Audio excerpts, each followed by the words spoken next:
Mesdames et messieurs, imaginez un instant qu'en 2024, pendant que beaucoup de gens commandent leur repas sur l'application du type Uber Eats sur leur smartphone, près de 70% des Bélarusiens continuent à cultiver leur potager.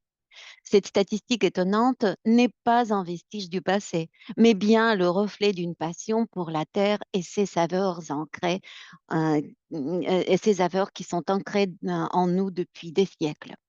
Aujourd'hui, laissez-moi vous raconter l'histoire fascinante de la cuisine bélarusienne, une histoire où chaque plat est un chapitre de l'aventure agricole de tout un peuple. Commençons par la star incontestable de notre cuisine, le trésor national, les draniki, ces fameuses galettes de pommes de terre râpées. Pour l'anecdote, en 1573, quand la pomme de terre arrive en Europe, personne n'aurait pu prédire qu'elle deviendrait l'or blanc du Bélarus. Au début, c'était un peu comme si on avait débarqué avec un smartphone dans un village médiéval. Personne ne savait quoi en faire. Une anecdote amusante raconte qu'au XVIIe siècle, les paysans refusaient de planter ces du diable, jusqu'à ce qu'un noble malin décide de placer des gardes armés autour de ces champs de pommes de terre. Évidemment, ça a piqué la curiosité des paysans. Ils se sont mis à voler en douce et à les cultiver. C'est probablement le premier cas du marketing inversé. Aujourd'hui, un Bélarusien moyen consomme environ 153 kg de pommes de terre par an, contre 85 kg pour un Français. Je me souviens encore de ma première leçon de draniki avec ma grand-mère. Les vrais draniki, me disait-elle, c'est comme un souvenir d'enfance. C'est simple, mais inoubliable. La recette semblait basique, mais pour elle, c'était presque un rituel. On commençait par râper des pommes de terre, jamais avec un robot. Les pommes de terre doivent sentir la chaleur des mains. Puis, on ajoutait un oignon finement râpé, une pincée de sel ou parfois neuf, mais seulement en fonction de la variété des pommes de terre utilisées. Une fois les pommes de terre râpées, venait l'étape cruciale. Presser la mixture pour en retirer l'excès d'eau. Ma grand-mère prenait toujours cet instant très au sérieux. Presse bien, ma chère, me disait-elle. C'est là que tout se joue. Moins d'eau, plus de croustillant. Quand ils étaient prêts, dorés et croustillants à souhait, elle me tendait toujours le premier en disant: On goûte toujours avant de servir.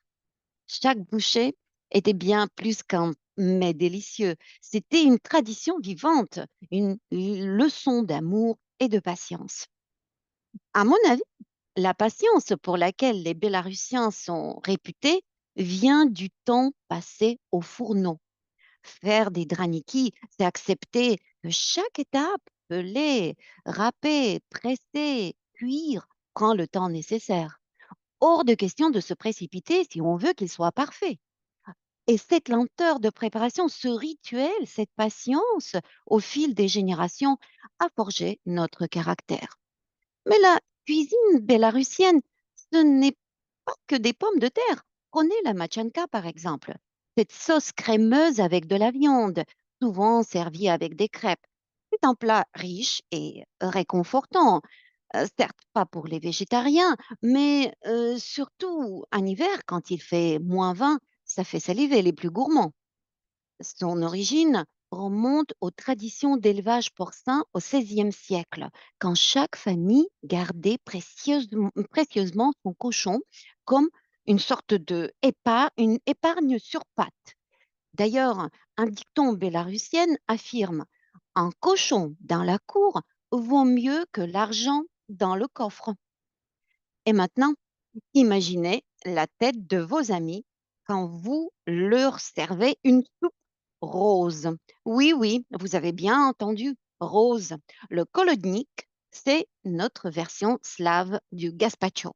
mais en plus original. Cette soupe froide à base de betterave, concombre, œufs durs et du lait fermenté est si colorée que l'on pourrait croire qu'elle sort tout droit d'un arc-en-ciel.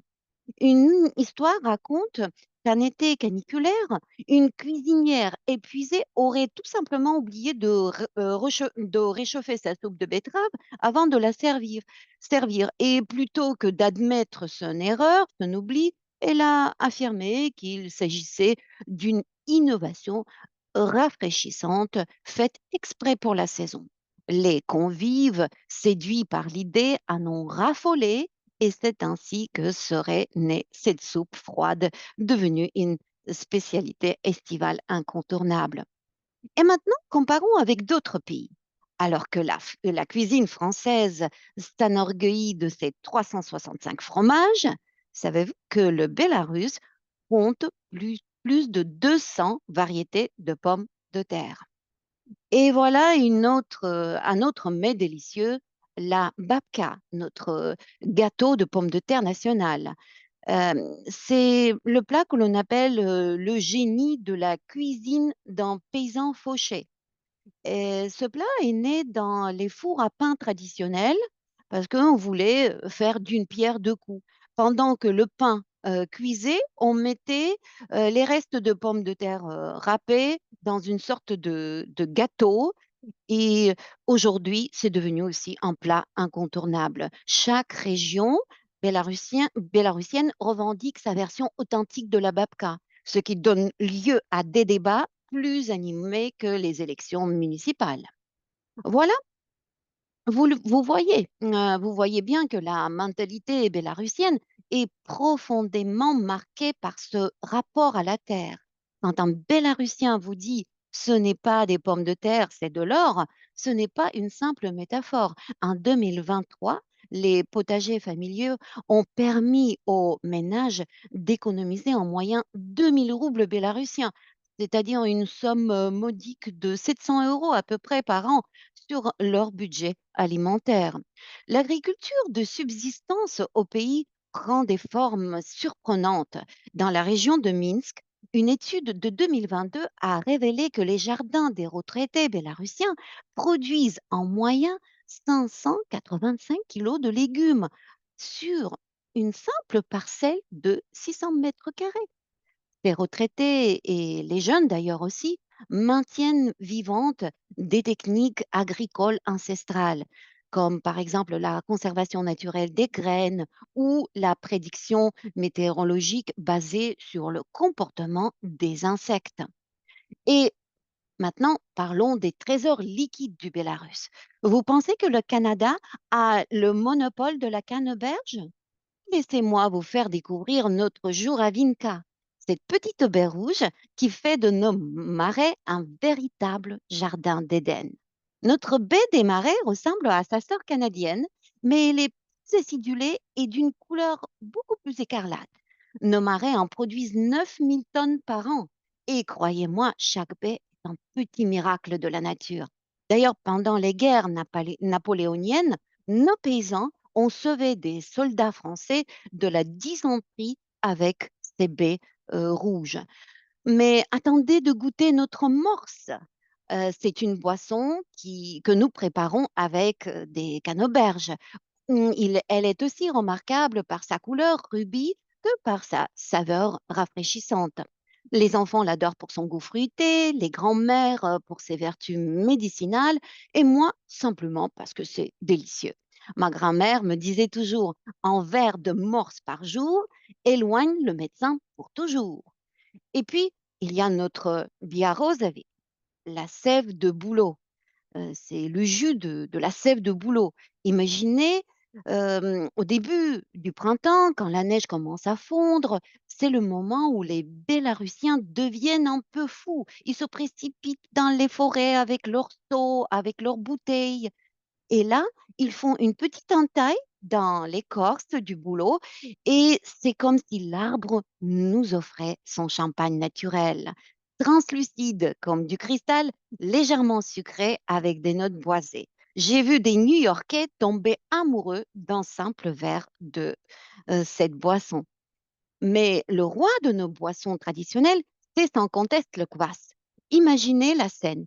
Vous prenez du bon pain de seigle, de la levure, de l'eau et un peu de sucre et vous faites fermenter le tout. Vous obtenez donc une boisson qui est à la bière ce que le jazz est à la musique classique, c'est-à-dire quelque chose de complètement unique et impossible à classer. Légèrement pétillant, à peine alcoolisé, avec des notes de caramel et de pain grillé.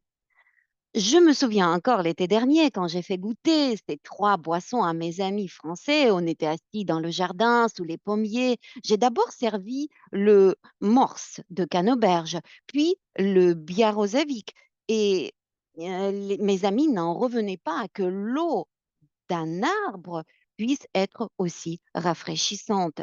Et puis enfin, le kvass. Et un des Français m'a dit ah, c'est comme si ton pain du petit-déj avait décidé de devenir une boisson gazeuse. On a ri, on a trinqué et on est resté sobre jusqu'à la fin du soirée. Car oui, ces boissons ne contiennent pas d'alcool. Vous voyez, chez nous, on ne boit pas simplement pour se désaltérer. On boit des histoires, des traditions et un peu de cette magie qui transforme les choses les plus simples en trésors gustatifs.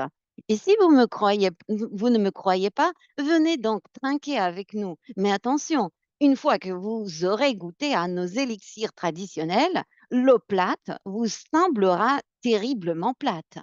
En conclusion, la cuisine bélarusienne est un livre d'histoire vivante où chaque bouchée raconte une saga agricole millénaire.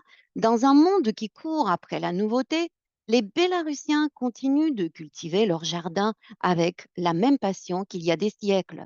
Alors la prochaine fois que vous verrez un Bélarusien avec de la terre sous les ongles, prenez pas de haut. Il est probablement en train de cultiver votre prochain repas gastronomique.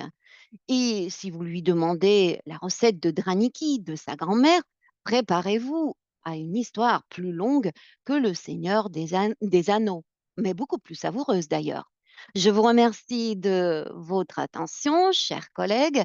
Et si vous avez faim, d'ailleurs, après ce discours, préparez quelques draniki après notre session de pratique.